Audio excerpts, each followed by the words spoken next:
And again, we have had, I think, a fatality, pedestrian fatality, I believe, again, this past month, and, but I would rather want to remind everyone, what I saw today, is that just a reminder for all of us here that we have got to light up and get as light as we can at this time of year, and when we are at, especially at the 4:30 to 6 o'clock hour when the traffic is out there. I had some people, you know, on bikes actually with no lights and dark colors, and they caught in front of me. I did not even see them. You know, so keep thinking, I had two cars run the red lights. Actually, the eventful trip, it always seems to be coming here. That because it's at this time of night, and I don't know what we can possibly do to just remind everyone who are walking and biking, especially during these hours in the early morning or late at night, to, or after work, I should say, to try and get light clothing, reflective clothing, anything on, you know, to try and, I don't know, we could do an announcement or something, just as a reminder. I wish we had a bigger budget that we could do, you know, public announcements, say light up at night, you know, or something, or light up in the dawn. So that's just my comment. Oh, thanks so much for the reminder, Connie, and you're absolutely right, both on the need to be well lit and on how drivers seem to be getting ever more aggressive out there. I've heard Sue make this point at other meetings too. It's yes, we should have more discussions about how exactly we should deal with that. Next up, Noah. Again, your full name and neighborhood. I'm Noah Brunel. I live downtown. I am here to advocate for staffers paying particular attention to the Fern Ridge crossing when it comes time to do the bulk bike lanes. I acknowledge that no one has died there. It is not the most deadly intersection on bulk. I acknowledge that the budget for this is pretty much about paint, and it is about bulk, not about fern. I also would like to point out that a strong way that we can reduce fatalities, injuries in the long run is by simply increasing load share. And that intersection is a real disincentive to new riders. It is very confusing.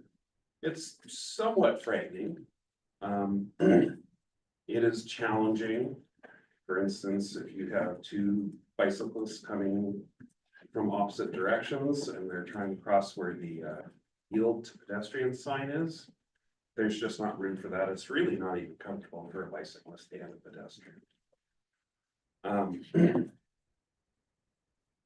It's unclear where you're supposed to cross. I've been riding it for 5 years, and I think just in the last year I realized what the intent is. I have seen children standing coming eastbound along Fern Ridge, and they want to cross, you know, right where that dumps out onto Polk, and there is a big modern pickup truck stopped, presumably for them. They clearly did not want to cross in front of that truck. I finally went over and rode and put my bike in front of the truck so that my head was visible while they crossed. It's not comfortable, and it convinces new riders to go, this isn't meant for me. So again, I know that whatever happens with Polk is Polk budget, but you have an opportunity there to do something with paint to improve it.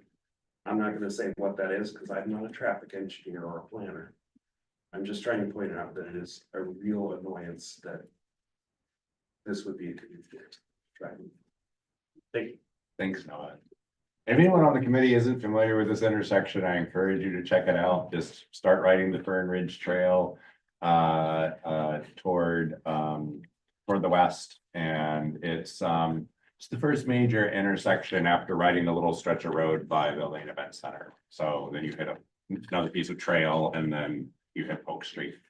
Kind of jogs over. Yes, it's one of there's a couple of places where it jogs over. Is the first one where there's a jog, but with multiple options for exactly how that jog might work and. Yeah, and there's a different people make driveway different Choices, Yes. that yes. looks, there's a driveway for a couple houses that is the path, Yeah. so it creates a lot of additional confusion.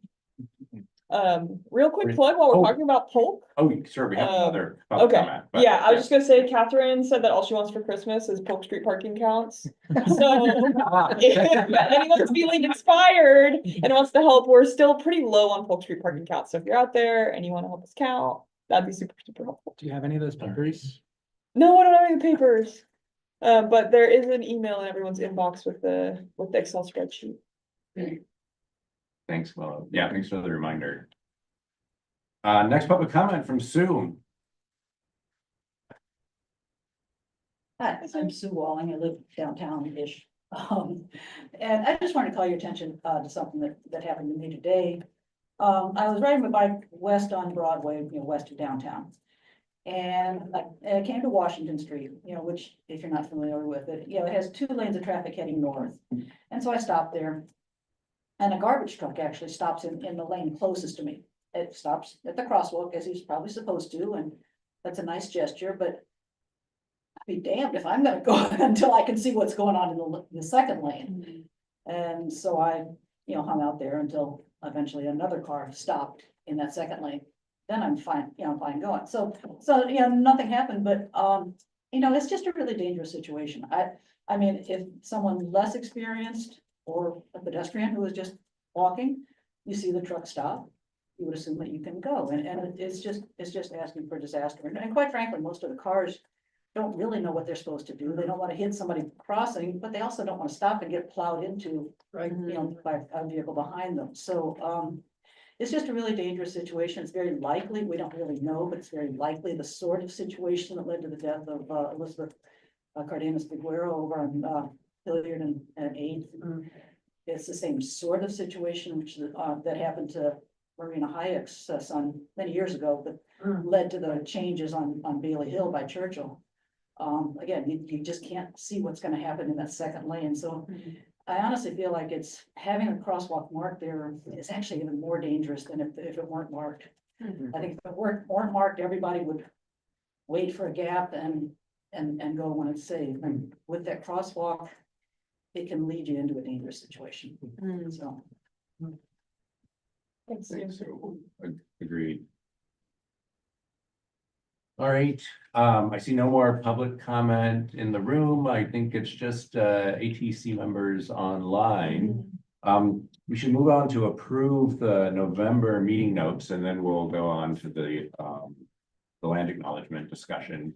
I was not here in the November meeting, so I'm going to trust those who were to move in second and approve the notes that were taken.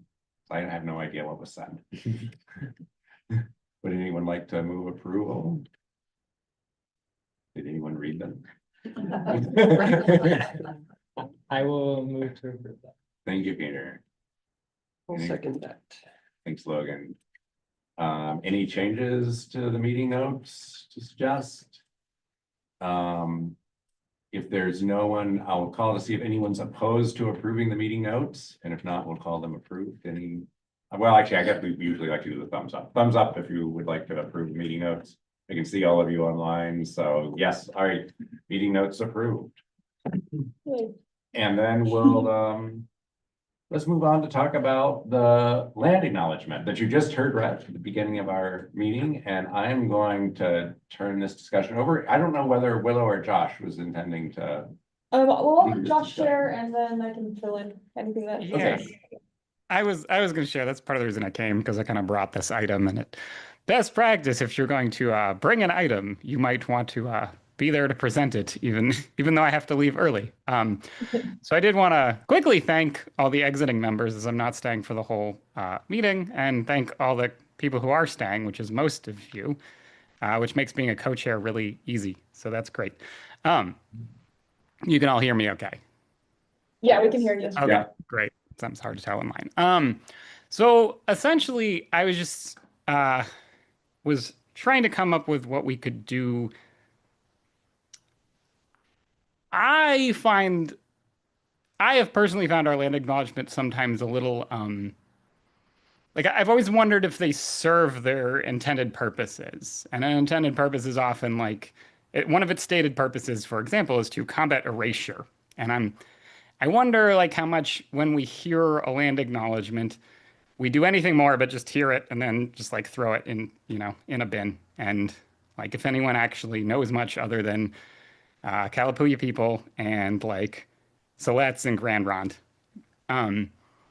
And I've wondered how, given that we are an active transportation committee and our role is really not to get like deep in the weeds of like we're not advocating for native issues specifically or anything like that. But a lot of time people say why is the option either not having a land acknowledgement or having a land acknowledgement? And that what could you do instead? That maybe doesn't take up more time, but serves and doesn't like distract us from our stated committee goals, but maybe serves our like intended purposes better. And I noticed that like the Sustainability Commission was, instead of doing a land acknowledgement, just having a different member of the committee every month bring a fact or piece of information about Native tribes in Oregon and something that they were currently doing that was interesting. I think theirs has to be related to sustainability. I'm not sure, but I was thinking this might serve our purpose better and bonus points if it applied to transportation. And I thought this might serve our purpose better because it encourages us to think about things that are currently going on in Native groups and learn from them. And it doesn't take any more time out of our meeting. And it's spread out because it's a different person every month. So, you get to go a little deeper, like once in the year. And I thought this might be a step up from what we're currently doing. And I thought we could at least try that. I've heard critiques of land acknowledgements. I think there's a time and place for them, but I personally felt, and obviously I'm open to other people's opinions, but that it didn't maybe serve our needs as well as it could. Sweet, thanks, Josh. Well, what's the city's requirement or There's- anything there related to isn't- land acknowledgement? There isn't one. There's no requirement. The city has a written land acknowledgement, and what we use is like a piece of that, because the city's like official written land acknowledgement is pretty like, what's the word? Inclusive and extensive. But they don't require us to use it for a public meeting. When I took over the ATC, I added it. But I was at a Sustainability Commission meeting about 6 months ago, and I also saw what they did. And I think just from a process perspective, I would agree with Josh that it would probably serve the purpose better, which is to avoid erasure and like increase, people's understanding over time of the Indigenous peoples in our community and what they're working on now. Because in our land acknowledgement, we say like thanks them for their contributions to the community today, like in the past and today. So I think that I would be open to trying that or trying something different. Thoughts from other committee members? I could give an example maybe of when I say trying that, what exactly Yeah, that looks I was like. gonna ask you Okay, so in the Sustainability Commission, they have like a rotation where one person brings something to the committee and it's like a 2-minute part of their agenda. It's really short, but they just like, when I was there, a guy had a book and he was like, I just recently read this book, and in the book, there was this passage about one of the Indigenous tribes of Oregon, and he read it. And he was like, I thought it was interesting. And that was the end of his time. So it could be something as simple as that. It could be a Google search to just like a recent news story or something that you hear people are working on, and just share something, a factor, interesting new piece of news, and we just rotate through the committee. So that's kind of what they do in the Sustainability Commission. I'm down to try it out for a year, see how it works. Yeah. Everyone goes once-ish, I guess. Everyone goes once, yeah. And if we have 15 committee members, it would be over a year. You do it once each year. So that seems pretty manageable. Just have to be sure be here the month you committed for. Right, and maybe if they're not here, then we read the land acknowledgement. And that's our backup.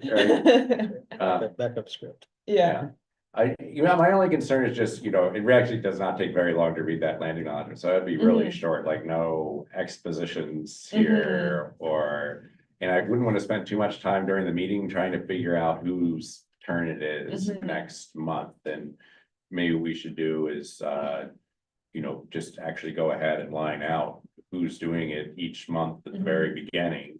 And then if you aren't gonna be there that month, you have to find someone, it's your responsibility to find someone to switch with or something like that. So that we don't have to, like, every meeting spend 5 minutes figuring out who's going to do it next. right.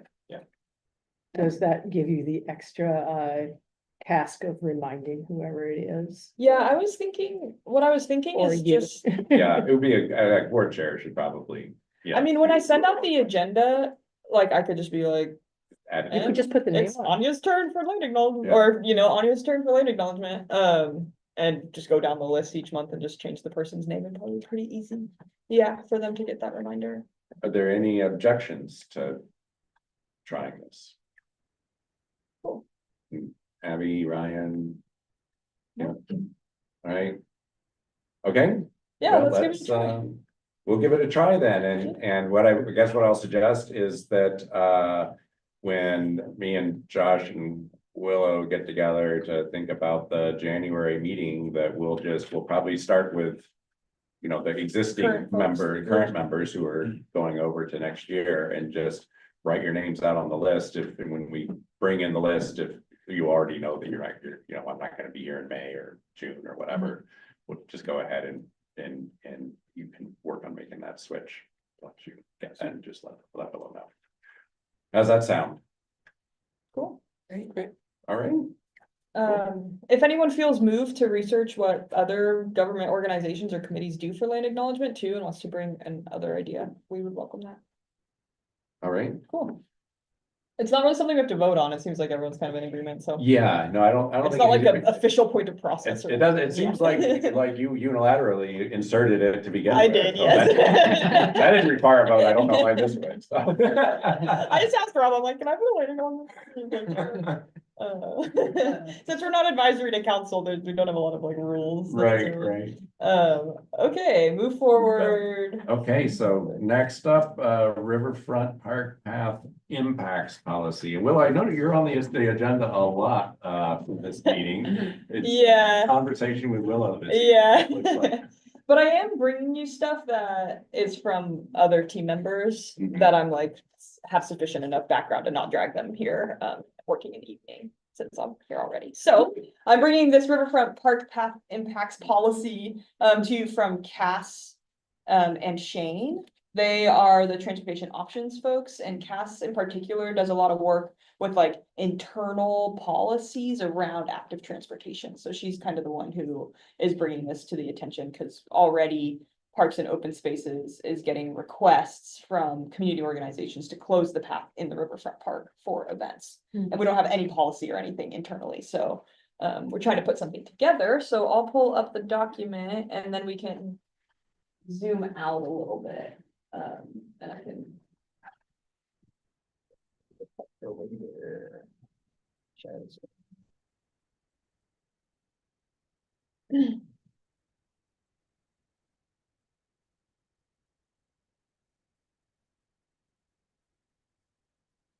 So I to share.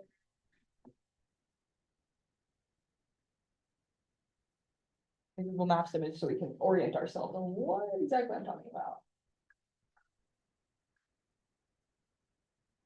Okay, so this is the downtown Riverfront Park. If you've been in Eugene for a while, you know that the river path ran along here for a long time and was subject to like a 2-year closure during the Riverfront Park construction. That was pretty impactful to the bike riding community because it lasted for so long. And it was this big swath and it just cut downtown off from like the east side of campus for a long time without having to use the bridges. So there's a little bit of like history there as far as closing this area in particular. So I think that's relevant to the conversation because people are really touchy about closing it because it was such a difficulty when it was closed.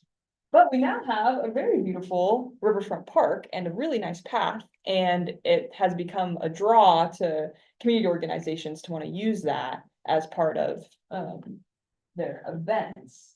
So this is the area, and the path closure would probably be like maybe at this parking lot, maybe at these streets, and then down to City Hall or Fifth Avenue. In some cases, it might even be like bridge closures, so. At least one event I've been to, everyone's at City Hall really, and it's across, you know, it's building well across the path. So we put together this policy, I sent it to you all ahead of time, so hopefully folks were able to review it. I'm sorry that I didn't like provide a little bit more context when I sent it to you all. I was like, here's this policy, can you read it and tell me what you think without really giving you that background? So that's a good thing for me to remember. This document also is internally facing, so it has some acronyms in it that I didn't define. So apologies for that as well. Maybe I'll just go through this really quick, like through what the options are, and then we can circle back and get your feedback on stuff. So Cass typed this up, and it's definitely a rough draft, but she kind of made some like different levels of impact that the event might have on the path system. Level 1 would be just for, you know, events of 1,000 to 3,000 people. That's still a pretty significant number of people there, but could be enough to just say, slow down, event ahead. Level 2 would be for events larger than that, or for events that really want to use that like playground and park area that's closer, or even the riverfront area. To add additional signage. To close that section, like.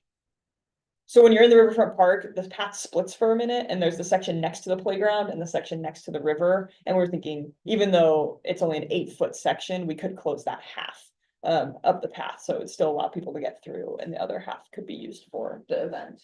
So that's kind of what level 2 looks like. So there'd be both pedestrian and. Yeah, we basically could turn that one section, side, yeah, into just like multi-use. Or right now it says people walking this way, people biking this way, but nobody really obeys that. So we could just combine folks. Okay, for events larger than 3,000,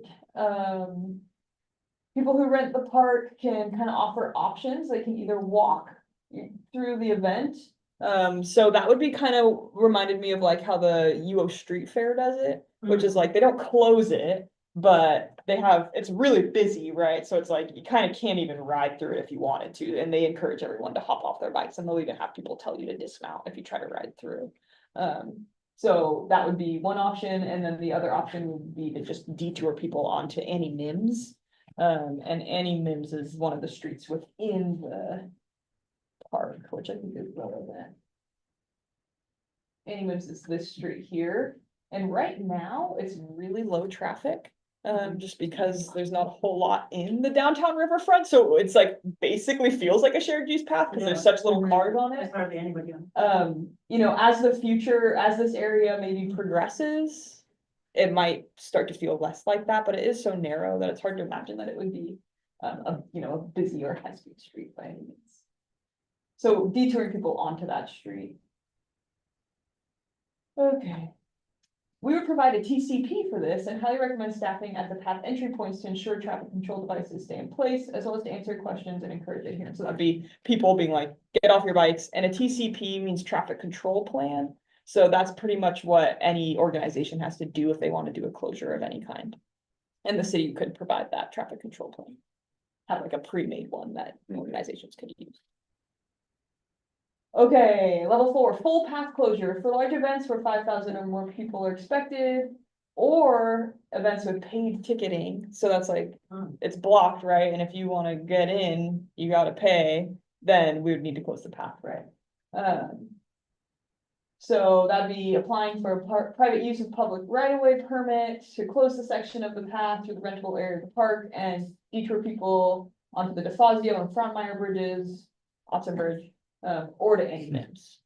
So the concern is that Annie Mims isn't technically a AAA facility, so detouring people onto there does sort of be like, we gave you a path and now you're driving on the street. Whereas the Austin Bridge and the Fazio Bridge do detour people onto a path system. We provide the traffic control plan, so we'd have a pre-made traffic control plan. With pay ticketing, producers would be required to offer more direct detour by closing a portion of Mill Street and Annie Mims to car travel, thereby creating an all ages and abilities detour. So that's the idea, was, so it's like, if you're gonna straight up close it and require people to pay to get in, then you need to also close Annie Mims and create all ages and abilities detour around.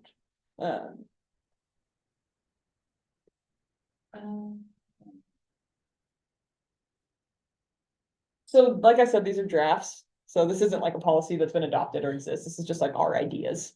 So we'll definitely be interested. And then the last one is for runs and races. There was a fun run, the Run to Stay Warm was in this area. The event organizers rented the Riverfront Park and they asked for a closure, and we were like, this event isn't big enough or has enough people to create a closure, but then the way that they queued everybody on the path, it basically closed the path, like it was just way too busy to even get through. And it created a lot of confusion for folks. So this short paragraph is just like, where do you queue people and how do you use this park and do a running event without like impacting the path so significantly? So that's what is listed here for queuing and for spectators. So that's kind of where we're at with like how to talk people through these path closures. I'm curious to see what people think. Yeah, Willow, I ran in the Run to Stay Warm. And I am wondering if runs and races particularly could qualify as an event of 1,000 people. I mean, in the 10K, there were 500 participants. And that kind of queuing system really like made the beginning sort of like an awkward walk in a very crowded space.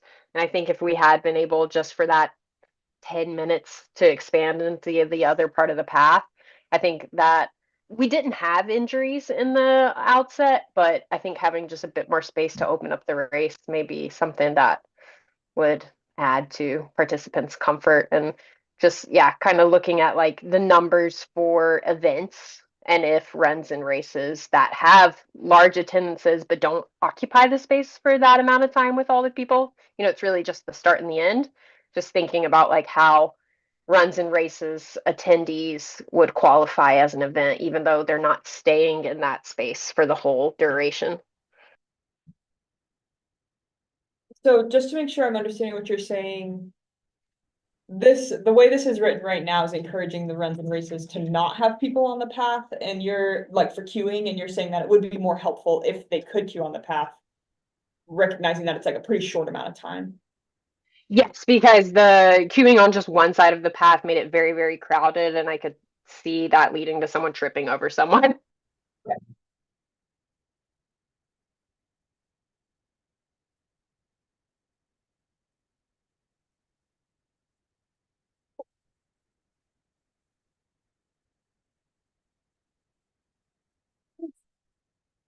Yeah, for paid events where they would want to block it off and then detour and provide the road. Can you say something about the benefits to the city of renting to a paid event? Yeah, I asked this too when I was like, do we like section off public right of way and make it sort of temporarily private? Like, is that a thing that we do? And it is something that you'll see sometimes in other towns and that Eugene used to do for this Eugene celebration. They would like take whole streets and you couldn't get in without paying.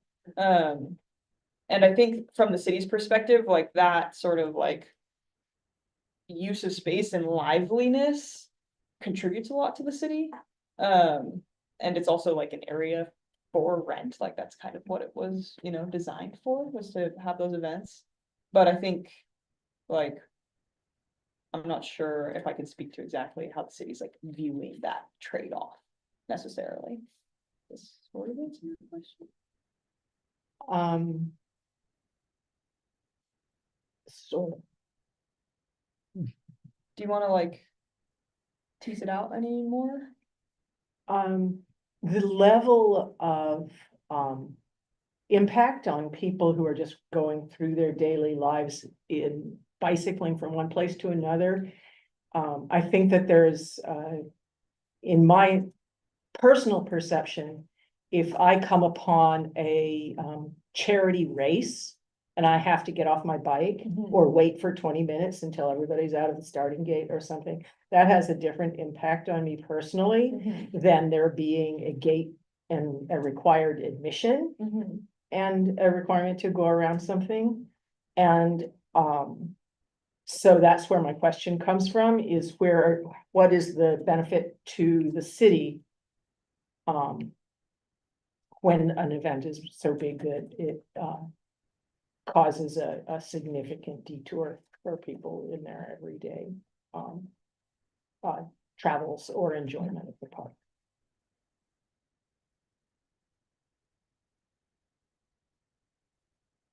I don't think I can answer that question necessarily, but I think it's something that I can bring back to Cass. Yeah, And she can that's- sort of like have that conversation with the parks folks and the community development folks. Yeah, Just to understand. It's the Yeah. question. Yeah. I don't have a proposal. It's just a question that I'd like Cool. to the other folks who were coming up with this to consider.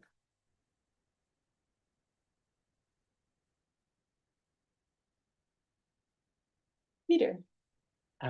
Yeah, I'd just like to start by emphasizing that like this is like such a significant like bike freeway basically in Eugene. And so like it should be on the same level of like we're closing 6th and 7th than like we're closing 8th when we're thinking about it. And as far as like the Any Mims detour, like it is quite relaxing to bike down right now, but I imagine when there are 5,000 people going to an event is the exact moment when it's not going to be comfortable to bike down, especially because one side of it doesn't even have a sidewalk yet. And that's something to be aware of as well. And so I would like to see like, if it is so significant that we need to close this major bike highway, then maybe close half of Any Mims and make it one way, for example, so we could have some sort of all ages and ability route. Because yeah, if this event is so important that we need to close this route, then we should be able to close the half of Any Mims as well.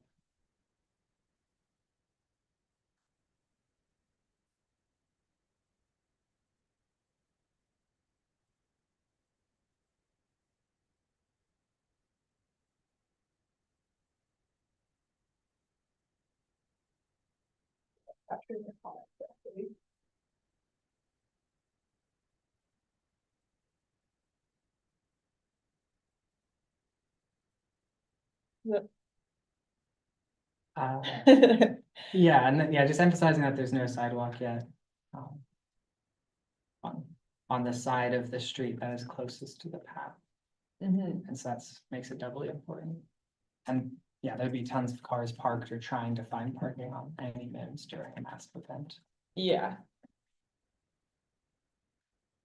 So perhaps even a full closure. Yeah, Of Any Mims. yeah, half closure, full closure, I don't know too much. about that. Anya has a comment coming up, but I just wanted to add to that, I mean, right now, Any Mims. Like, there's no reason you have to drive on a lot of it, but once there are buildings there, the steam plant's open. You know, they're going to be businesses or people who have apartments they This is need it. to get to, and it may be impractical to have.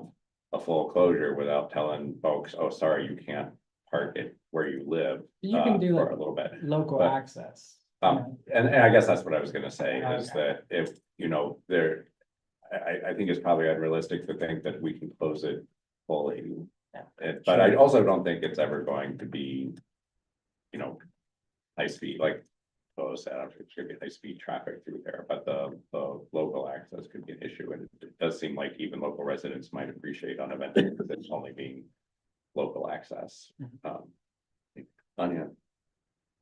Question leading into a suggestion, Willamette operates Island Park, or is that City of Eugene? That's Willamette. Okay, I've been to like a couple of their concerts that they'll put on, like they have a Thursday concert, and they shut down Island Park and like have bikers get off their bikes, stuff like, I don't know, I'm just come across it a couple times, attending the event and then but trying to bike through.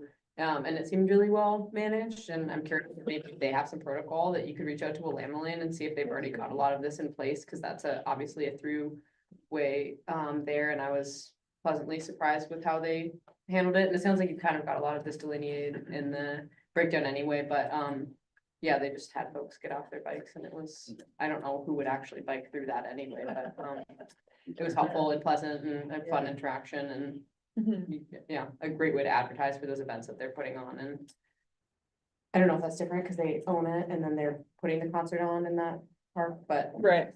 they might be a great contact to reach out to that already Yeah. has it instead of reinventing the wheel.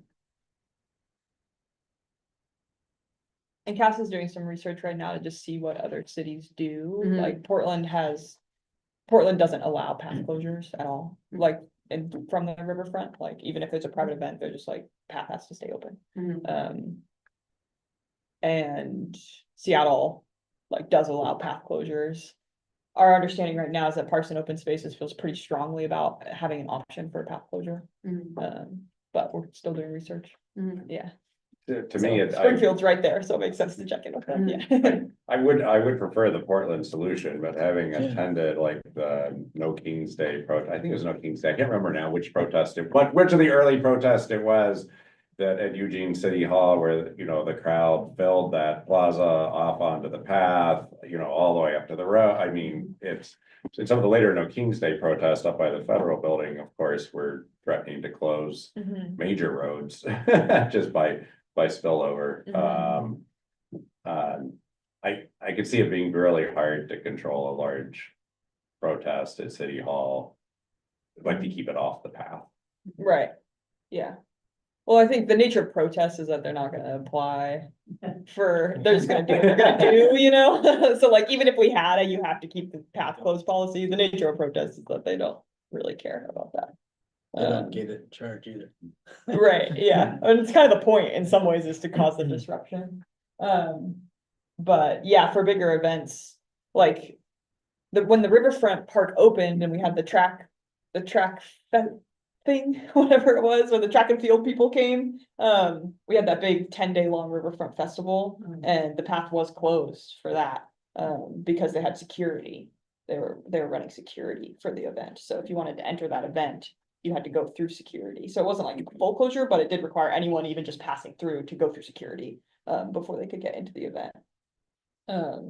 So we have like set that stage already, so it's sort of hard to say. But I hear you, and I'll make a note with the like, just the blanket, we don't close the path preference.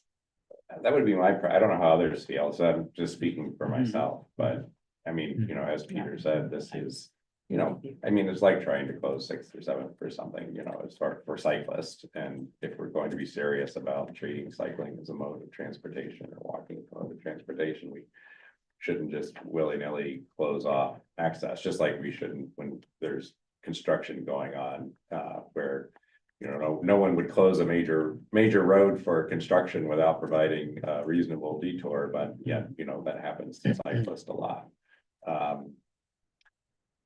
And it would be nice to have cyclists treated the same on cycle paths or multi-use paths as cars would be on a major thoroughfare.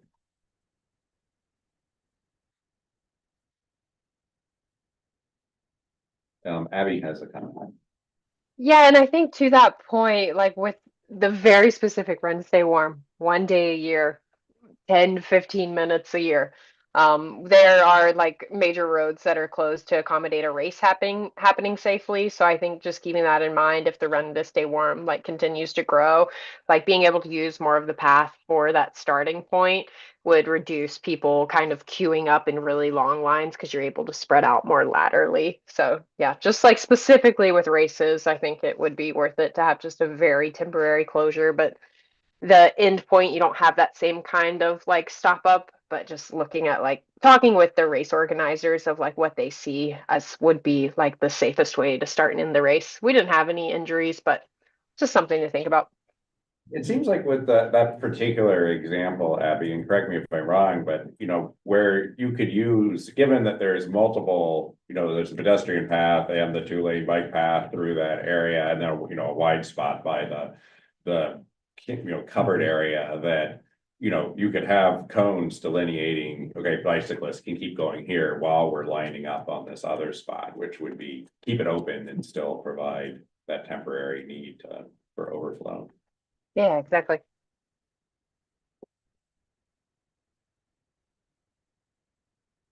Is there anything else on this issue? Yeah, one more thing to add. Sure. Yeah. Yeah, Just that'll probably be in the more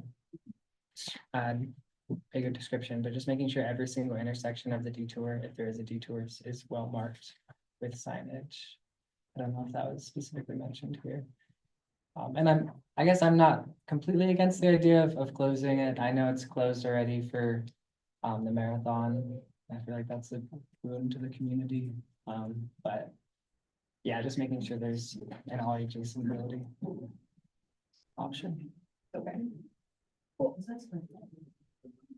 Thanks for your feedback, y'all. that's what we're here for. Yeah, that's why we showed up tonight. I'll bring this back, to Cass and, she'll probably keep working with Parks and Open Spaces and figure out sort of where we land with the policy, and then I'll let you all know what happens. I've started using a shorthand for describing what this group does, that we're a focus group for Yeah. the transportation planners. Pretty much. I'm like, what do the people who bike and walk think of this? You're the first start. Okay, cool. Well, I'll save this and pass it along to Cass. And it's our break. We're ahead of schedule. Yes, well, actually, yeah, well, so there's the item number 5, which is before the break, but since we moved the other one up, we could take the break now. I mean, we're just a little off because of the land acknowledgement shorter than the time we spent on it was shorter than what's scheduled for right-of-way detours to keep our compliance. But I would suggest, I think that we're gonna finish early anyway, so I Yeah. think we should go ahead and take the break now. So one more thing, the talking about the BPAC letter is not on the agenda, Oh, so we do need to Oh, add that. all right, I good think point. I had that in, cause Oh, and we had project update and share out. yeah, it has Oh. BPAC share out under projects, and I kind Okay. of was like, cause I didn't think it would take too long. Yeah, yeah, And we have 20 minutes for project share, so I figured it could sit in there. okay, that works. Okay. Sorry, it's not like clear, but it is your name in parentheses. Okay, we got that, yeah. Okay, yeah, let's take our break. All right, so Yeah. let's take 5 minutes. Reconvene at, what would that be, 6:23 thing.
Yes, unmute them, please. Or unmute us so they can hear us. All right, and then as with everything on the agenda tonight, our guest presenter is Willow. With our right-of-way detours and TPAR compliance, maybe start out with what TPAR Yeah, is. so this is just a 10-minute agenda item. It's mostly an announcement and to show you all a resource. So TPAR stands for Temporary Pedestrian Access Route, and it is required for anything that's going to impact the right of way. And it's helpful particularly for people who experience disabilities, because if they're on a sidewalk, or they're using a mobility device, or they're even using like an adaptive bicycle, and they come across a detour that has a curb drop or puts you out into no man's land or is confusing, it can be really difficult for folks with disabilities to navigate those. But for people who don't have disabilities, it's also frustrating when TPARs aren't followed. So TPARs are required. They're designed to be accessible, but they are not always followed. And that's the part where the city has had a lot of trouble, because we create these, we work with the contractors, we create these TPARs, they look great on paper, and then their implementation in the real world tends to fall short of the actual design.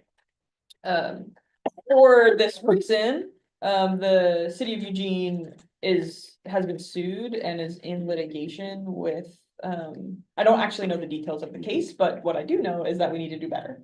Because of the lawsuit.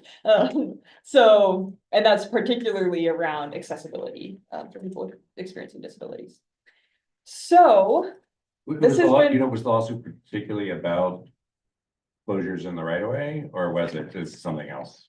The lawsuit? Yeah, was about a TPAR that wasn't like sufficient in the right of way. Yeah, closure in the right of way. Wasn't sufficient or wasn't followed? Or do you know? Wasn't followed. Okay. Yeah, so all of our TPARs are legally sufficient. Like, Okay. and if the TPAR had been followed, they probably wouldn't have had a case, right? Because the TPAR is legally sufficient, but it's that transition between what's on paper and what happens in the real world. We have a ton of construction projects, and in many cases, the city is not the one doing them. Like if it's a utility project, it could be eWeb, it could be Northwest Natural, it could be a private thing, it could be a building getting built by a developer. Like there's so many reasons why the right of way can get impacted, and the city is just one piece of that. So I even said the city was sued, but that might not even be accurate, actually. All I do know is that our region has to do better with TPARs. I'm not exactly clear who it was who was sued. So a couple things have happened, and that's where this announcement is. That's why this is relevant. ATC has been asking for us to take action on making detours better for a really long time. And we've been like, we would love to. It is really hard. We don't have the staffing to do it, because what happens is the TPAR is not being followed. Someone calls us, we ask Reed to talk to somebody, and he tries to figure it out. And like, we don't have anyone who's really like in charge of this. Okay, so we have recently hired a new staff person, and this was part of the settlement with the lawsuit, was that we were gonna have somebody who is putting, like, their entire job is basically improving TPAR accessibility. Wow, how soon is this gonna start? She's already started, so her name is Nina. What's her phone number? And my intention is to have her come chat with you once like more stuff has happened and she has like a better handle on what exactly she's gonna do and how the different like trickle down operations of getting our TPARs to be followed better. In the meantime, what we have created, and this is the thing that I wanted to share with you all and why I'm sharing my screen for folks online, is a new form called the Right-of-Way Use Enforcement Program. And this is through the Building and Permit Services, which is within planning and development. So I work within public works engineering. Planning and development is a completely different unit, but they often are in charge of what's happening in the right of way, like from a from a building and permit services, like permit perspective. So anyway, it's a little complicated, but they have this new form. For violations related to construction permitting, and you can click on it right here, Public Works right of way enforcement complaint form. And basically you can just say like, hey, I'm at this place and it is unclear as a bike rider or pedestrian what I'm supposed to do, or this corner is an issue, or this detour sign is in the bike lane or whatever.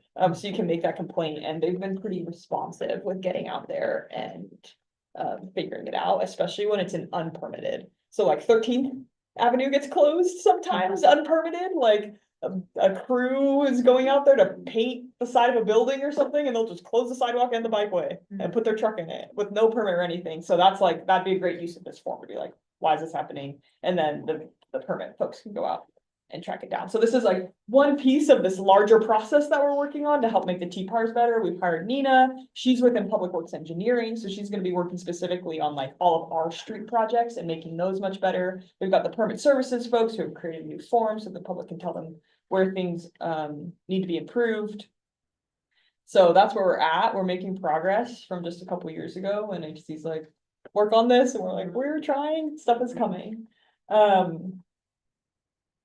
So Nina will probably come to a meeting down the line with like more concrete information to share with you all. In the meantime, I wonder, I'll email this link out to folks so that they have it, because it's a little bit of an unwieldy link.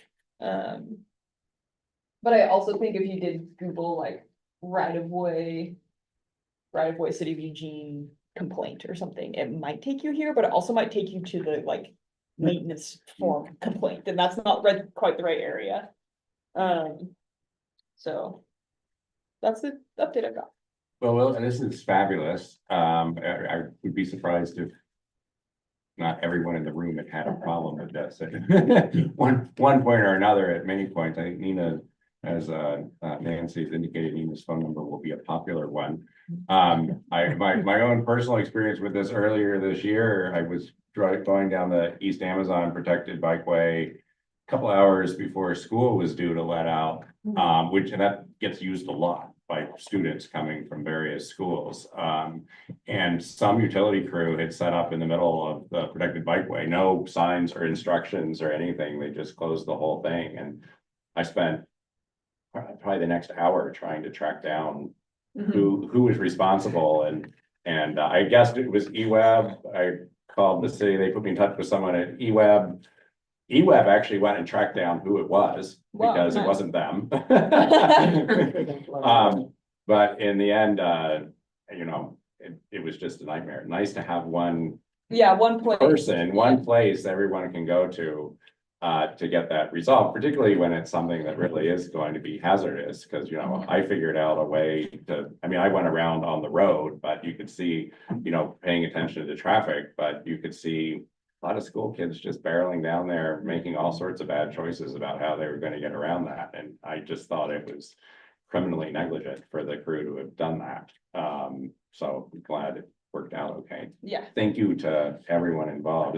So this person's in your department? Yeah, Nina works within Public Works Engineering, and right now the primary thing that they're working on is, let's see, what are they calling it? They're calling it the TPAR manual. And it's like designed to help train the contractors on how to properly set up these TPARs that are written on paper, because that's where a lot of that breakdown is happening. So it's complicated. It's often subcontractors too. It's so very, it's yeah, it's quite complicated. And the manual, like her and Lacey Johnson are working on getting feedback on the manual, but it's very dense and very like technical. So it's like kind of tricky to engage with. Particularly, they're looking for feedback from people with disabilities on this really dense, complicated manual. So it's just like a tricky process to go through, but they're working through it, and I think we're gonna have something good on that on the end. Peters and Alan.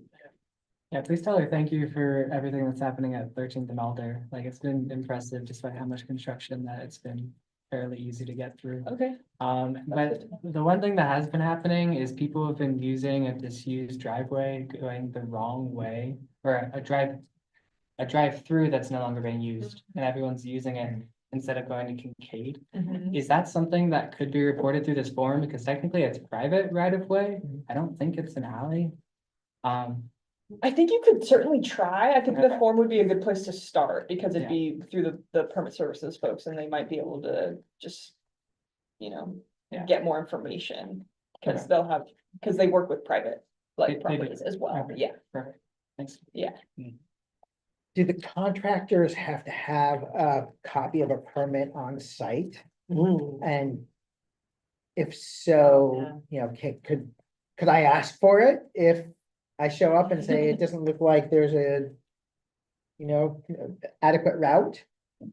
So when you say the permit, do you mean like the TPAR, like the plan on Yeah, site? Yeah, like or the something that's proof? been, something that's been approved by Okay, yeah. permit services. It's often true with construction projects that you have to have your That's right. construction permit posted, so why not something like this? I mean, you know, it was, you know, I stopped, you know, my first step when on this East Amazon Protected Bikeway thing was to stop and talk to the guys actually putting the cones out, Mhm. you know, and to be able to say, hey, where's the plan for what you're supposed to be doing here? 'Cause, they had no plan. They had you no know? plan, They were just putting the cones out, you know, Yeah. it's, but yeah, it would be nice to see what help a citizen call their attention to the fact that they've got a piece of paper somewhere that tells them what they're supposed to be doing.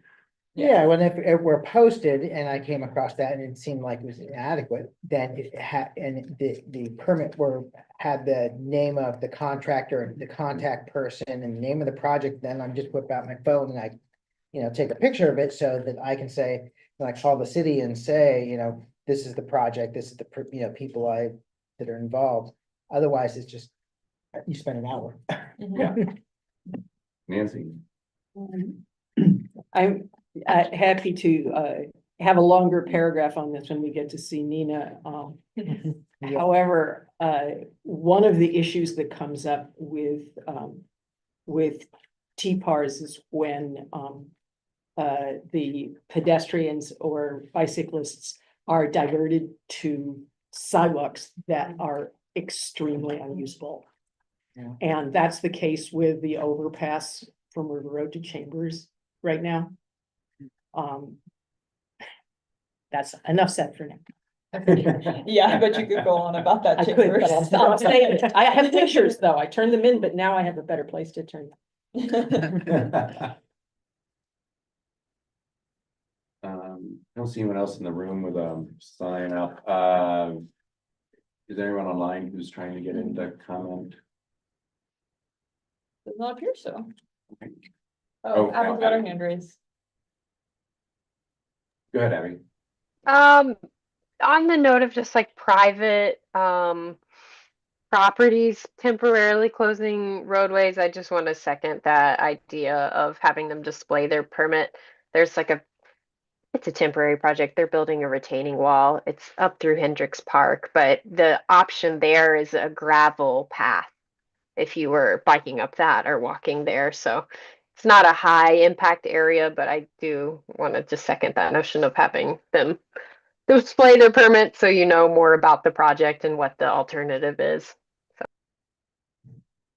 And I'm guilty actually of closing the right of way in front of my house. I had was replacing a retaining wall and I had a guy for a couple of months who was occupying the sidewalk there. We did not post that you should cross the street, but it's a quiet residential street where it seemed obvious that would be it. I didn't really think about it. Yeah, I should have. it's interesting because people are impacting the right of way all the time. Yeah, like even landscapers will just like, you know, like put stuff out in the sidewalk or like my husband's an arborist and he'll put like a tree work sign ahead or whatever.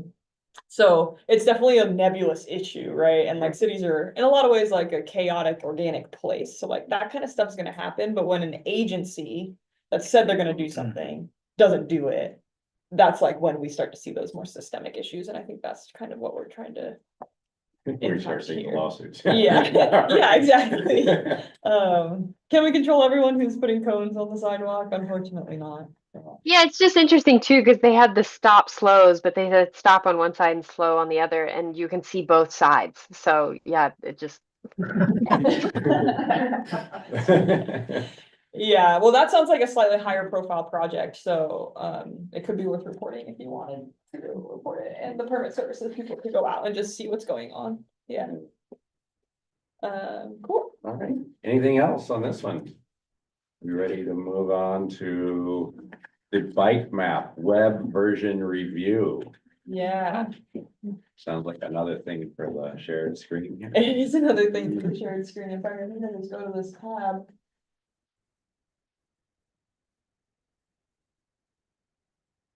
Okay, so I've been working with our GIS folks to basically take the paper bike map, which I saw Connie had, which is great because I forgot to bring one in case we need to reference it. To take the paper bike map and create a online bike map. Particularly, I think my thoughts behind it were to just modernize us a little bit. If you look up the Eugene bike map and you go to our website, you click on the link, it takes you to a PDF of the paper bike map. And it's like, you try to zoom in on it, it's just not usable from a digital perspective. And so it makes a lot of sense for us to have an online version. We pretty much just copied Portland. I have Portland's right here. Wow. Theirs is on the same platform. They were able to do some funky GIS magic with their legend that our GIS people weren't able to replicate, but we did more or less sort of copy the style with our version. And I'm not really used to controlling it from this screen, so it looks a little bit different than normal, but I think the benefit of this is not to replace the paper bike map. We have every intention of continuing to update those and print them. They're really handy, like giveaway when we're tabling, and a lot of people really like them and use them. But I think this will sort of bring us also into the modern era so that people who are using it online can. And this platform's pretty usable on the cell phone as well. It's pretty like mobile friendly.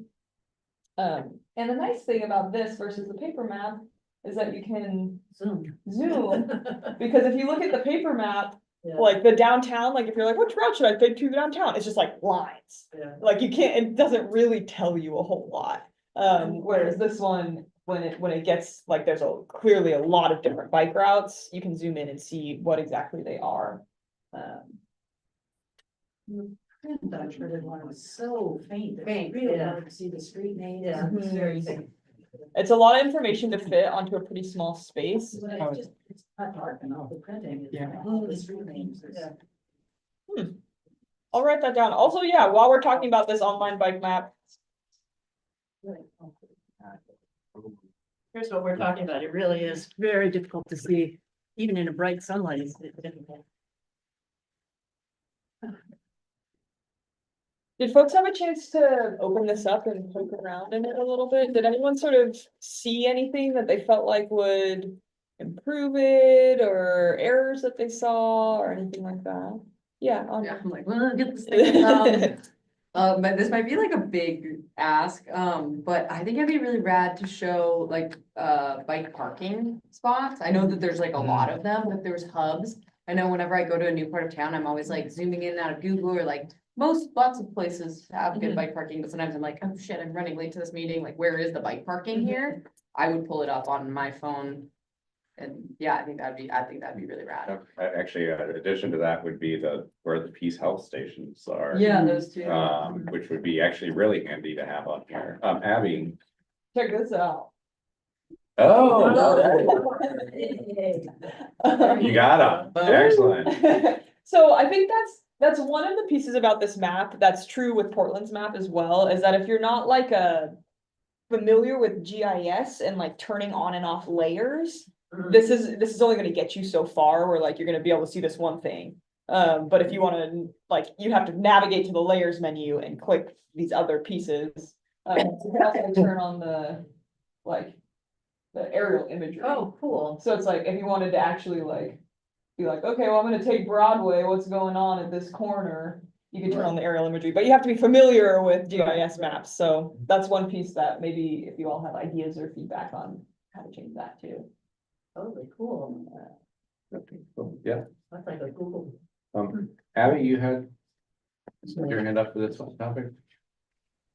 Yeah, it's great. I love to see it. I think the one thing with maybe some of the facility types getting a little bit more granular, I guess, like popular bike route, like breaking it down into if it's like shared with cars or if it's a protected way, like when it's popular, just like adding the condition, maybe it's a different layer.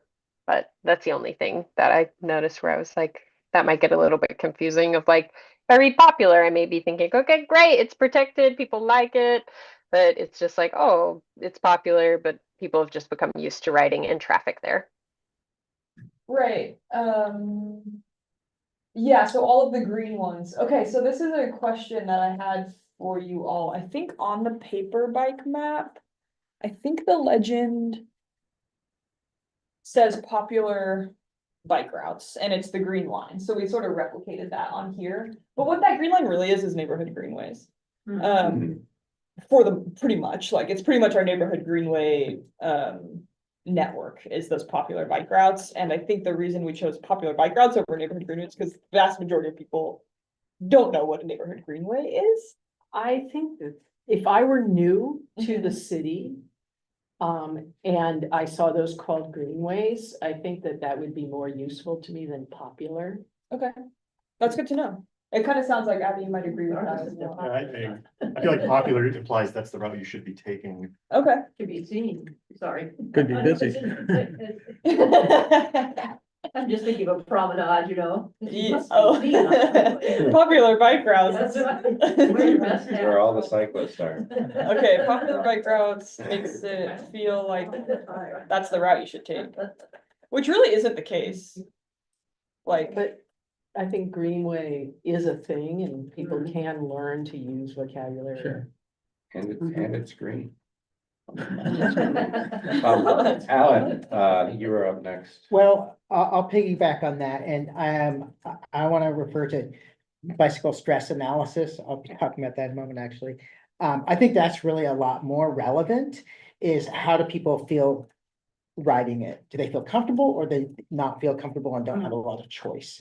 So I would prefer on bike map to see basically 3 levels, which is what, like, this is one you're gonna feel comfortable with, one that you might, and one that you may not have a choice if you want to get from point A to B, but you've got to use it. So you could actually get from, you can make choices, especially for someone who's may or may not be comfortable. Peter and then Brad. Yeah, I want to echo the idea of stress is more important. I don't think people really care whether it's like, yeah, bike lane or bike route. Like Alder Street is a shared street that's arguably one of the lowest stress streets in Eugene. And that it's better than a lot of bike lanes. And then the other thing is it shows as a bike route the paths that go north of the Knight Library on campus, and people really shouldn't be biking on those outside of like 2 a.m. Anything goes at 2? Anything goes at 2 a.m. It's funny because in previous versions, we had a different route showing on the night and we were asked to change it. It's the route that goes south of the library is the best route. It's actually marked. I mean, there's signage Yeah, for going south. yeah.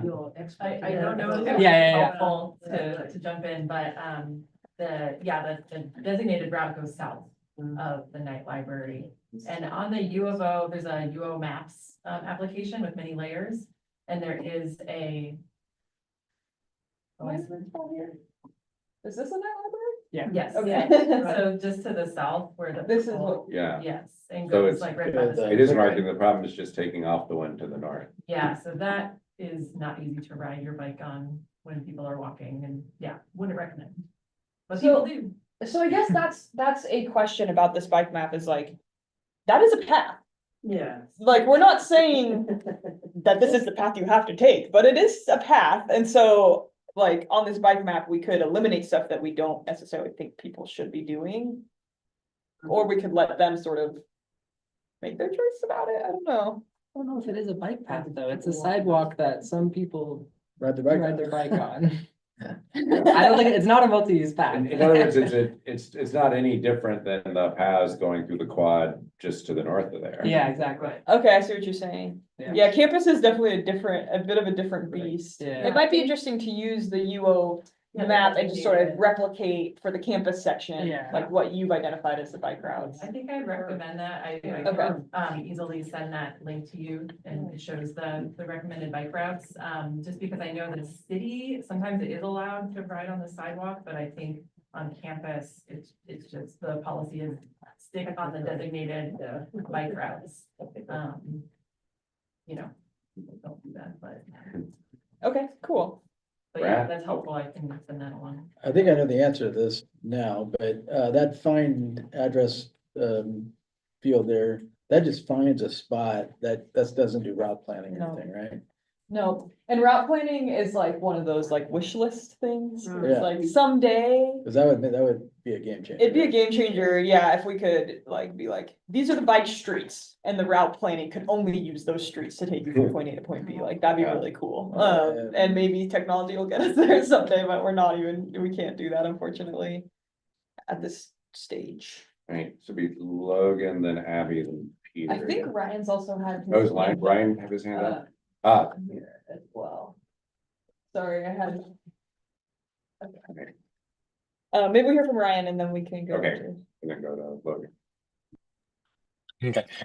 Yeah, I was gonna say a couple of comments. One, I really liked Alan's idea of having a layer that could be based on your level of comfortability, because I know I'm comfortable with a lot of roads, but like my wife and my daughter aren't, so it's kind of be nice if like it'd be like they could sort for different ones. But I was just gonna say in general, I really liked this map. I was playing around with it a little bit earlier. I have some familiarity with using Eugene's GIS, so like I knew to go to the layers and click on it, and I also really liked the bike share. I also like that you guys included LTD stops, because that's kind of convenient if you're if you're commuting and looking for like, okay, how can I connect to LTD and the bike path. I thought that was really a good idea. And I think just Willow for reference, I want to say it's the stormwater systems maps that they have. They actually have another kind of like similar to Legend. They have like a little box on the left-hand side that'll kind of give you a descriptor. I mean, I wonder if that might be something that you could talk with the GIS and see if they have something like that they could put on for giving people who aren't familiar with the Eugene's GIS system on like what to do, like little step-by-steps. If you click the Legend button, here's how to look at different options. I don't know, that could be a potential. Thanks. Logan. So my main thing when I look at this map as is it feels like a bit of information overload. So as people have been saying, having ways to identify not just like what type of lane it is, but the stress level would be great. And then on top of that, to be able to filter out and only see specifically like the type of route that I'm looking for, like only the most comfortable route or something like that. And we were talking about route planning. Personally, I use Google Maps for biking and it does a really good job. It like will prioritize High Street or Alder or 13th or whatever over other streets if I tell it I'm on a bike. I don't know where that data comes from. I don't know how it makes that decision. I don't know if there is any way that we can interface with Google Maps better. But that is what I would imagine would be the most like user-friendly way to have this be usable would be to somehow interface with Google Maps. Yeah, so we do interface with Google, but it's definitely not very easy. Yeah. Like when High Street finished, Google still only thought High Street was northbound. Or, yeah, northbound only for a long time. So Google would, like, when you try to use Google Maps, it would never take you south on High Street. It would always tell you to take Pearl. And we've been like sending Google reminders over and over again, being like, can you please change this? Can you please change this? And eventually they did. And I just noticed like a few weeks ago that it routed me south on High Street. And I was like, oh my gosh, they finally changed it. So we are interfacing with them, but it can be slow and a little onerous. Okay.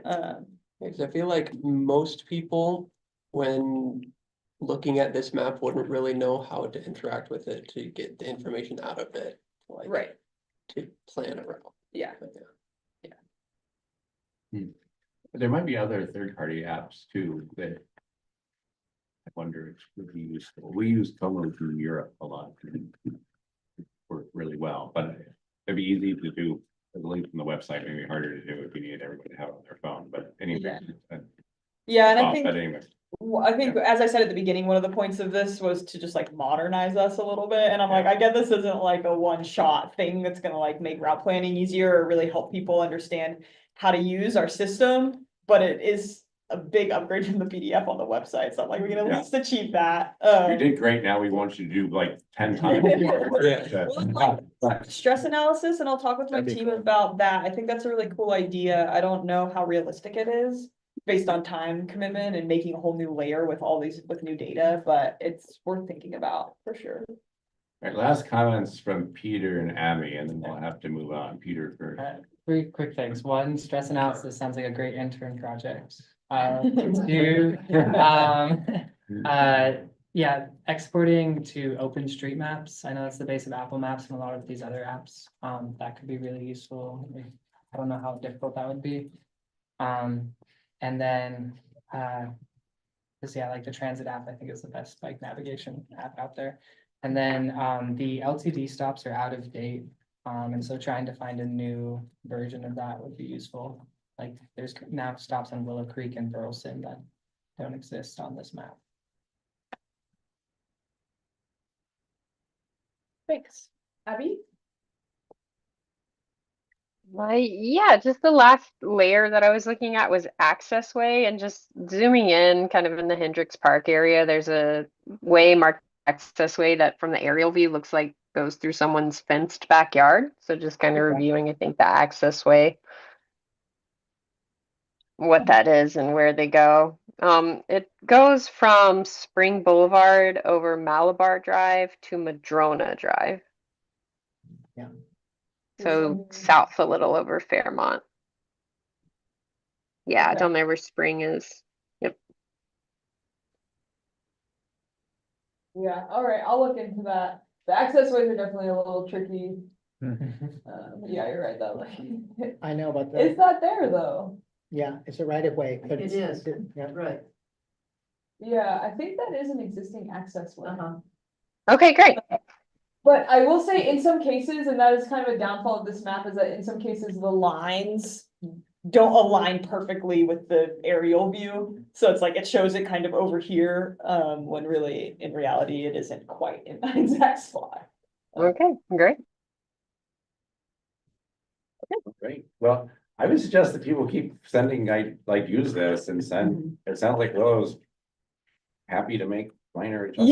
Yeah, if Keep sending you are ideas using it and across. you're like, that's not there, or this isn't, you know, you can let me know. And I think that's the big, like, the big thing about it versus the paper map is that I update this like once a year, and this one can be like a rolling update. So I think it'll also just help us keep our data more up to date.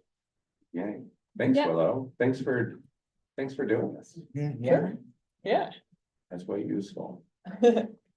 All right, moving on. So we're to the part of the program where we are sadly saying goodbye to some of our members. This is actually, as Willow pointed out before we started the meeting, we have relatively few retirements this year from the Active Transportation Committee. We have just two, Alan and Brad. And Alan, of course, is both are stepping down, I think, after a single two-year term. Alan, though, it's like a single two-year term after several four-year terms with gaps. So, Olympic as ATC. our longest serving member overall.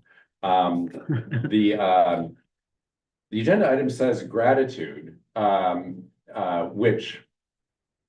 Yes, gratitude. Are you expressing gratitude, or are we all expressing? Expressing gratitude. Okay, so in full disclosure, I make a certificate and I get a gift certificate for party members, but I got back from Mexico today. And I did not get that for you guys, so I was hoping to grab your addresses and I can send it So along. Alan and I are going to Mexico. So. Yeah. Yeah, gift certificate to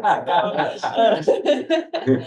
New perk for serving on the ATC. Alan, I think you probably have a couple certificates. I do. Do you want me to make you another? I don't need another one. Okay. Thanks. Brad, do you? Special lifetime certificate. I don't need a certificate.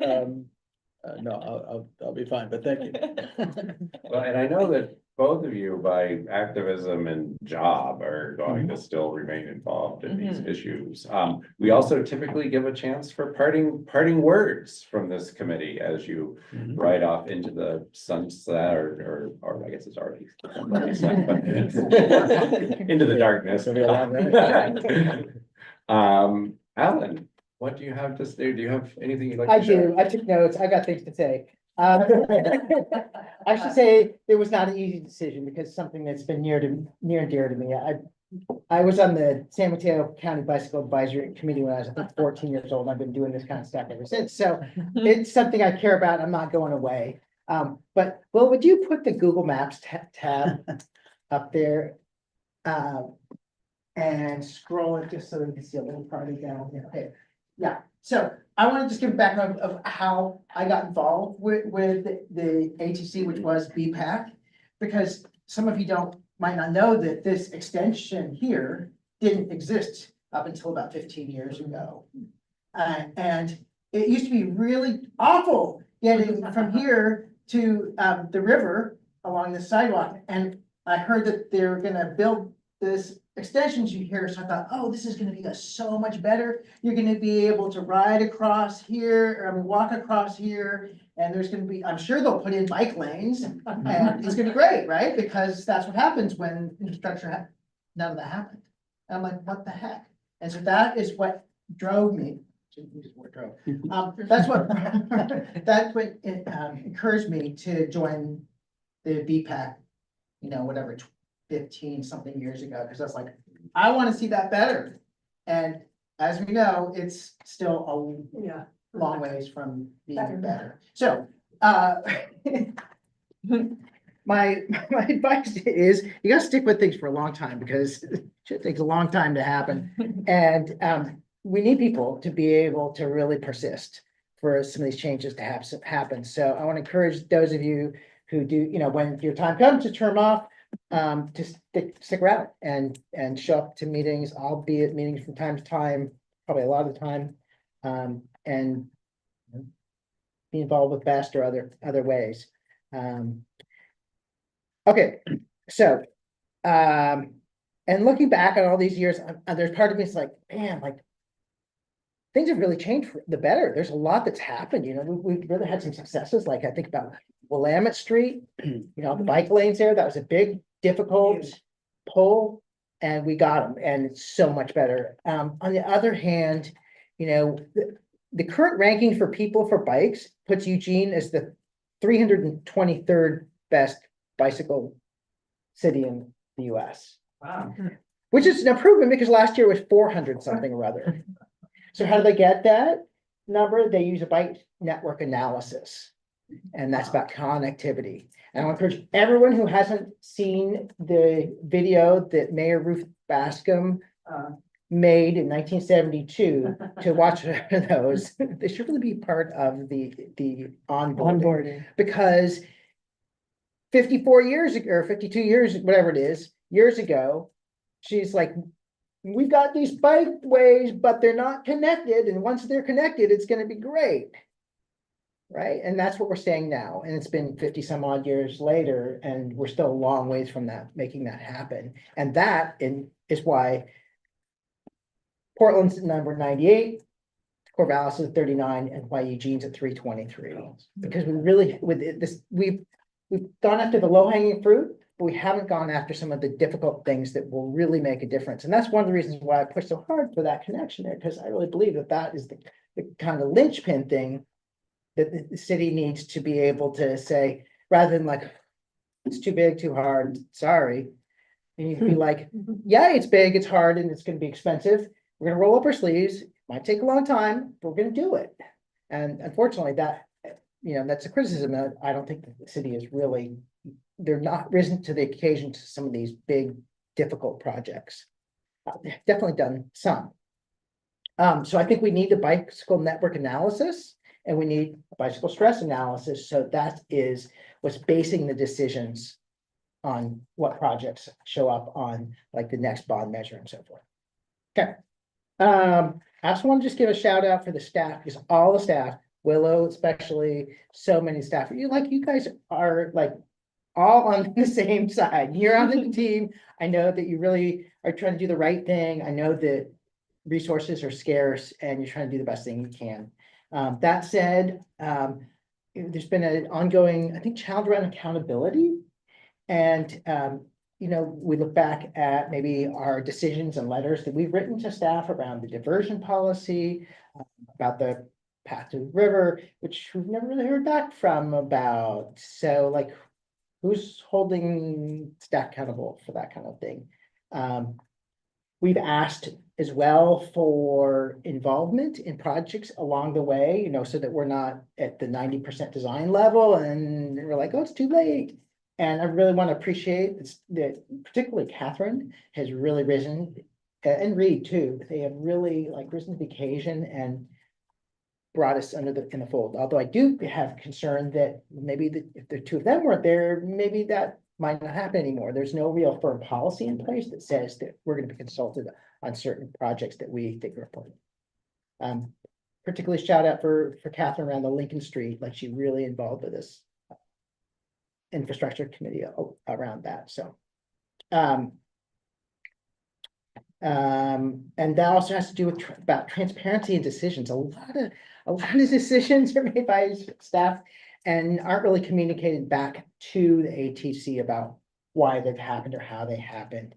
The river path closure, for example, was one. There's just like, well, sorry, it's going to have to close for some indefinite period of time, and we never got information about how the decision was made or had really any influence on how it was made, or nor how it was going to be decided when it was going to be ready to reopen, or nor what the detour route would be, which was really, there wasn't one.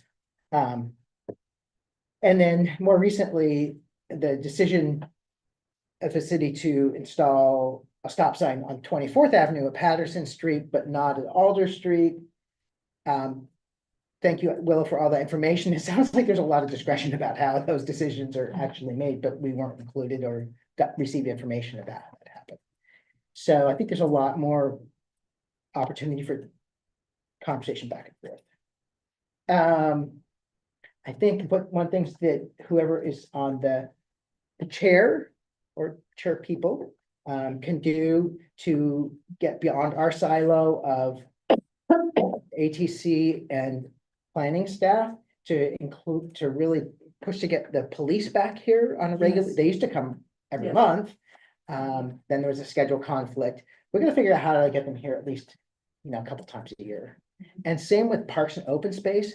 Have they ever been here? Was there a time that they got here? I can't remember. I don't think they ever have.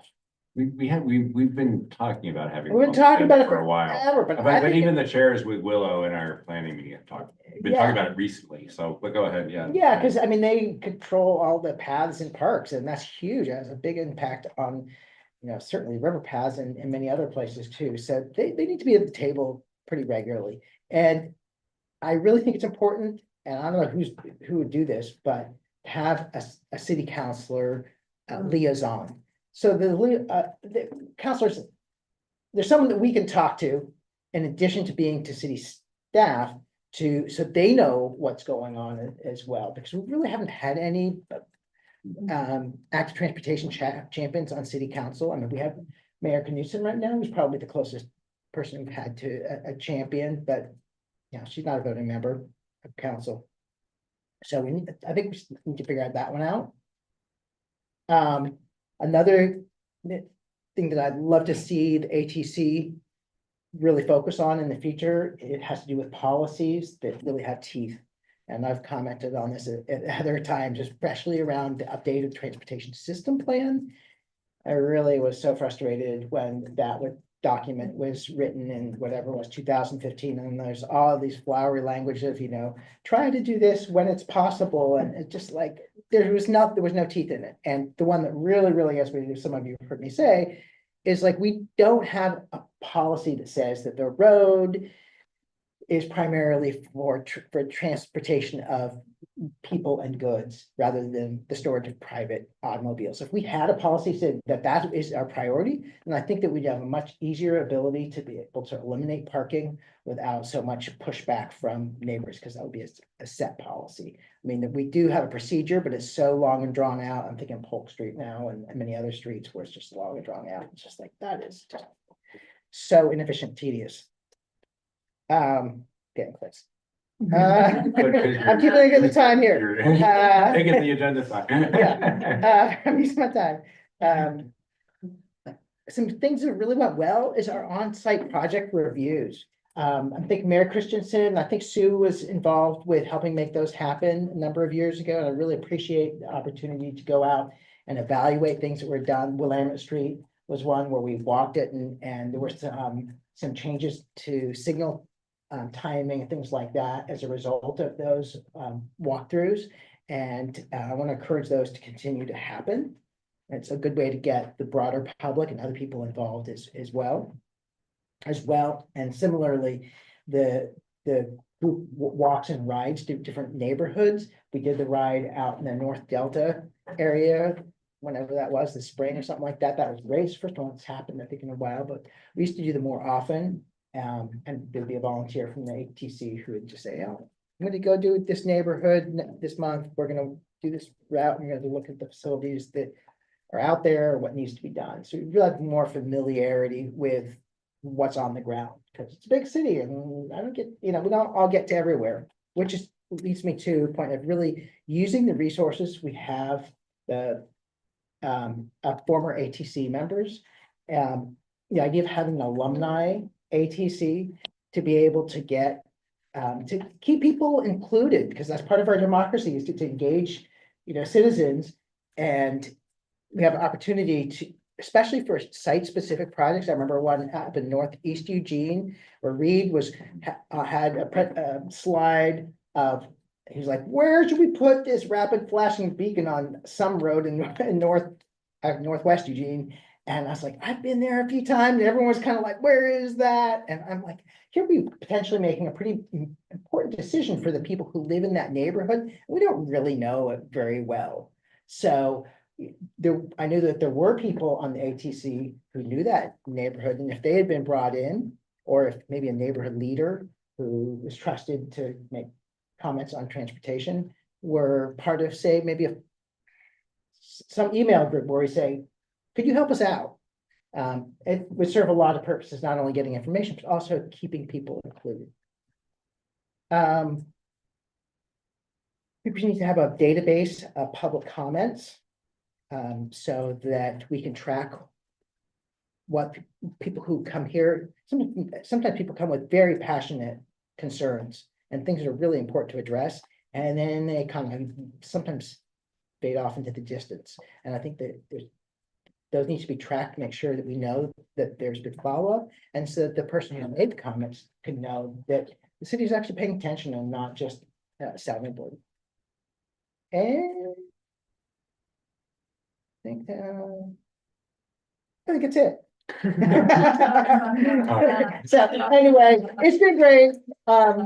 Must still be involved, and thank you. Thank you. All right, Alan, I really I've appreciated you bringing your experience as a newbie when I started to the agency. I've really appreciated your long-term perspective and deep knowledge of the issues.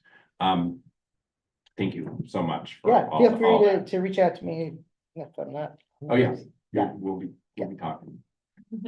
Brad, I have to say, usually when people have this opportunity, they say it's like, boy, it's been a great experience. I've gotten these one or two things out of it. Glad to contribute. You don't have to do what he did. Well, but you can if you need to. Following Alan, I wish I had prepared a PowerPoint or something. Thank you for the years you've been a part. You give me hope, because maybe I will come back as time allows me to. I will say that the 2 years I spent here, and I can't believe it's already been 2 years, but I was new to the area shortly before that. So this committee has helped me learn about the place and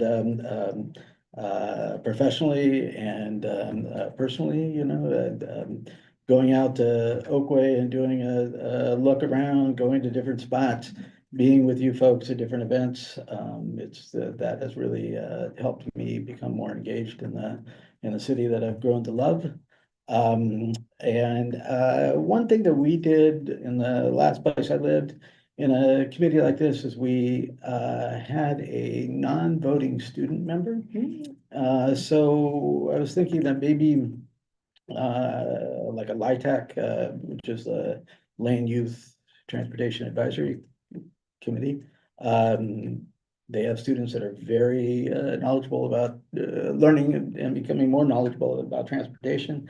Maybe they would be able to bring a student element to this group.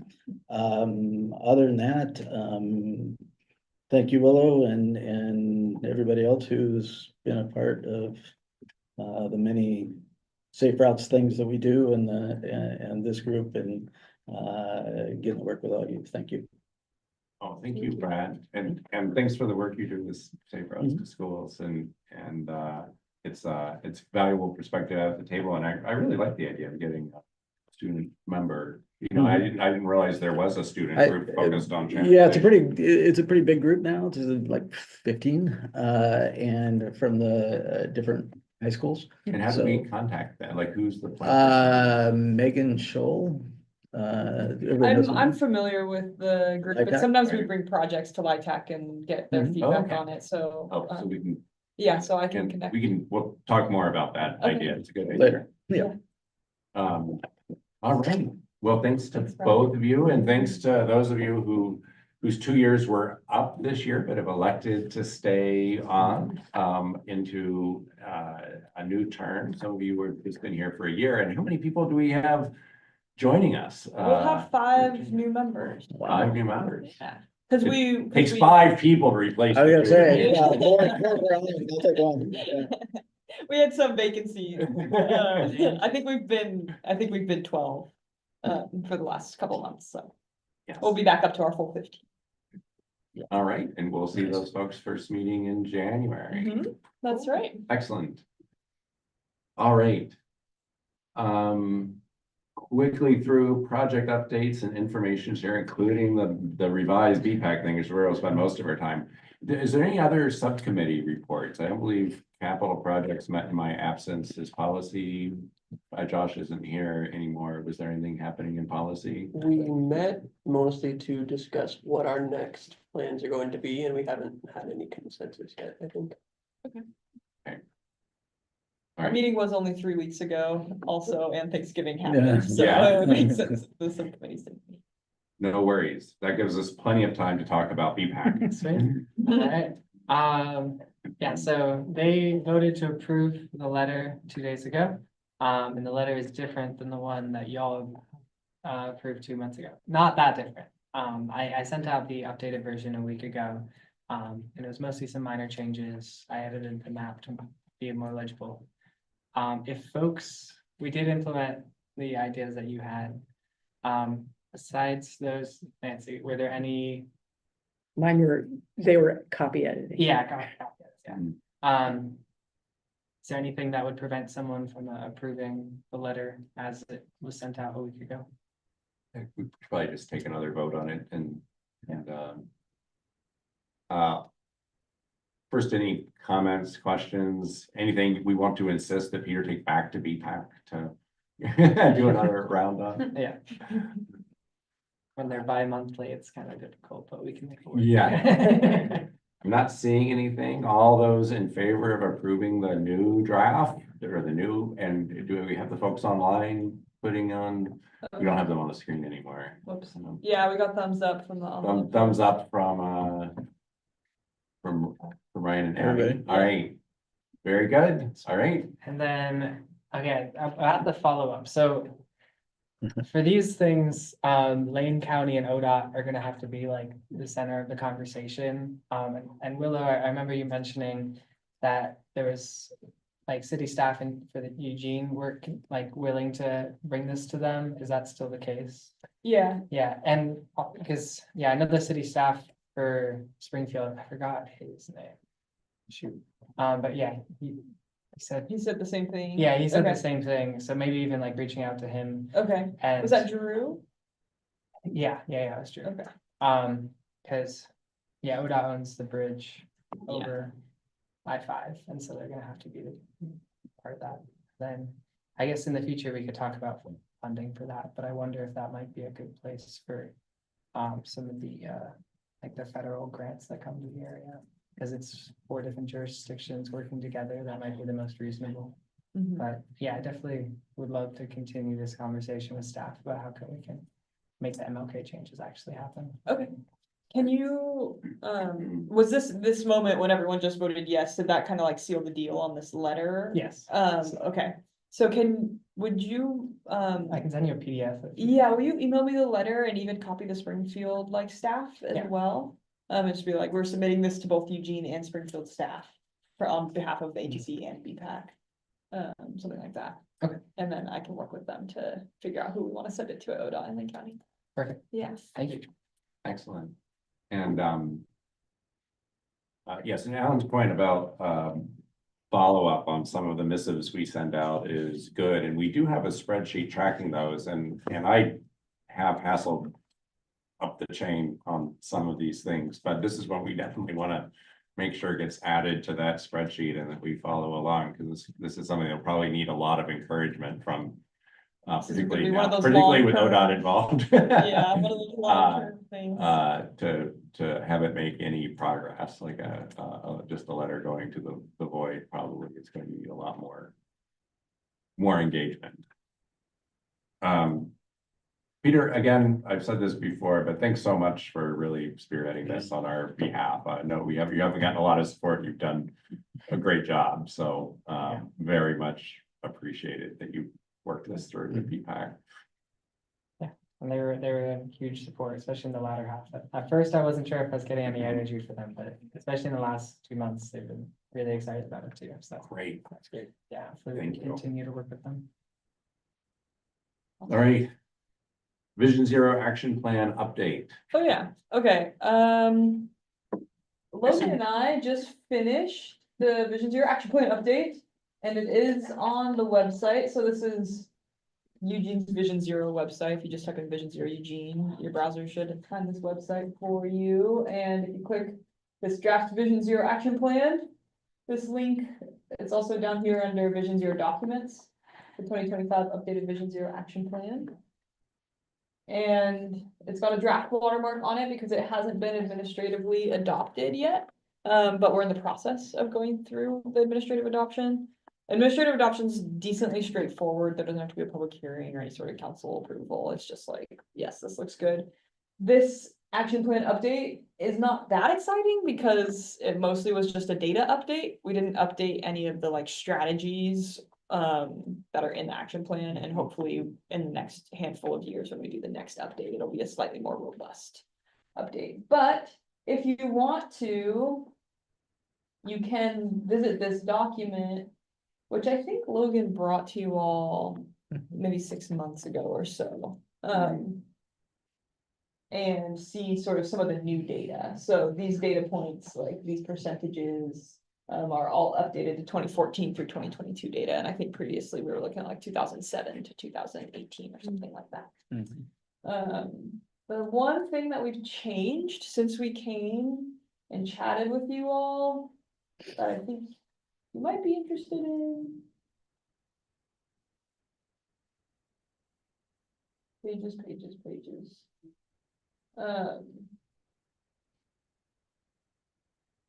So when we were here, we shared, the new high crash network, some of the new high crash intersections that landed on the list. But there was a question about like, okay, well, these new streets are on here, these new intersections are on here, what happened to the old ones? Like, did they become safer? Did you do anything? Or did they just fall off just due to sort of a data change, because we're such a small city that in a lot of ways, the data points we have are really small, and so it just takes one bad person being somewhere at the wrong time to move a street into the high crash network. And in some cases, that is what happened. In other cases, we've made changes and perhaps we've seen that. So infrastructure changes to the high crash network. So these are corridors within the network that have seen changes or have planned changes for the future. So there's like major changes since the last plan, and then planned changes that we haven't done yet but are upcoming. And these are ones that are currently on the list. So in some cases, like River Road, it's on the list, it's gonna stay on the list. Because it's a major street, but we have done some stuff on it. So this sort of list, like, here's some of the stuff we've done on River Road, even though it's still on the list. And then if you scroll down to how the high crash network has changed, we have a little bit of language on here, and then another chart with streets that have come off of one of the high crash networks. And if we did anything, you'll see that there's a bunch of blank ones, meaning that it was sort of that element of chance and being a small sample size that these streets just didn't have a crash this time, or as many crashes in this data set as they did in the last data set. But some of them we did make changes to, and since making those changes, we have seen them come off the list for a given mode. So some of these came off just the driving network, or just the biking network, or just the walking network. So if you're interested in this data, you can hop in there and check it out. It's on the website now. That seems pretty interesting. Yeah. So that's just a little update there. Perfect. Yeah. Thank you. And lastly, leaf season, share feedback.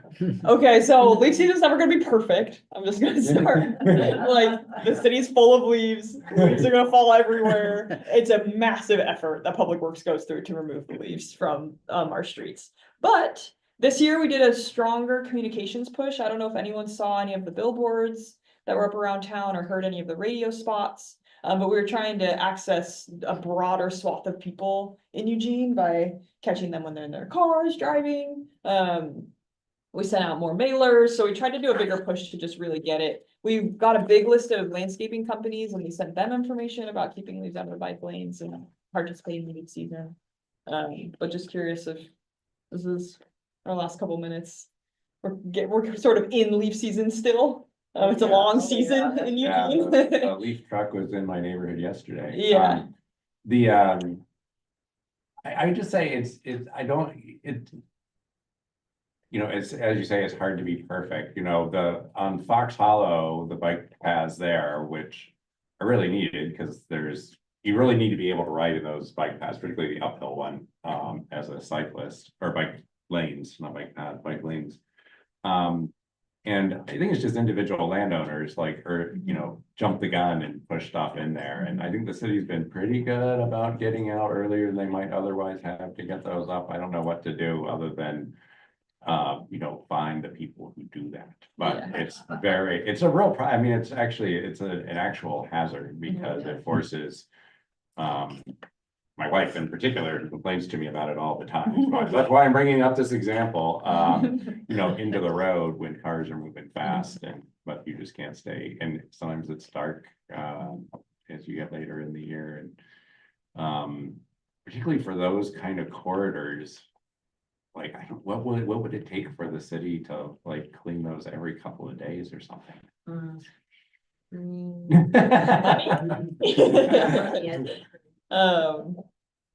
Yeah, let me see if I can capture this comment. It's basically like higher speed streets with bike lanes. Yeah. Prioritized. And potentially even just prioritized for further education too, like any higher speed street with bike lanes, like those get, because right now any house that has bike lane frontage does get a mailer. It's being like, hey, reminder, don't put your leaves in the bike lane. But when you have River Road, there's nobody to mail to for most of that. Yeah, and it's exactly. A really serious place for that. I have just a really good thing to say about riding on Fifth. I was riding on Fifth and this guy was blowing the leaves. He was blowing the leaves into the bike lane. And so I went around and then I came back in like an hour and he had blown them out of the bike lane. I mean, it was just a project. He had blown them all off the grass and then he had blown them all off so that they were just very, very neatly right through the middle. And I just was like, I shouldn't be crabby. You saw him halfway through. I saw him halfway through, he was doing an extraordinary job. Nice, Do you, that's great. do you mail to businesses as well? Cause shout out to High Priestess on 13th for being awful this year, just like blocking like 2/3 of 13th Ave for a whole week. And someone could like knock on their door and be like, yo, Don't do that. Yeah, Yeah, don't do that. okay, yeah, I'll make that note for Marion's team. Marion's team is the one who's really been pushing all the communications this year, so anywhere where we feel like we can do more. Cool. That's our time. Great. All right, thanks, everyone. We'll see you next year. Or yet more exciting ATC. January 8th is our first meeting. Oh, wow, early meeting. Yeah. About as early as you can get it. Mhm. All right, not much of a breakout. Thanks, everyone. Have a Good great night. holiday. So where are we gonna Good night. see you now? Oh, Everybody, hi. I'm not here.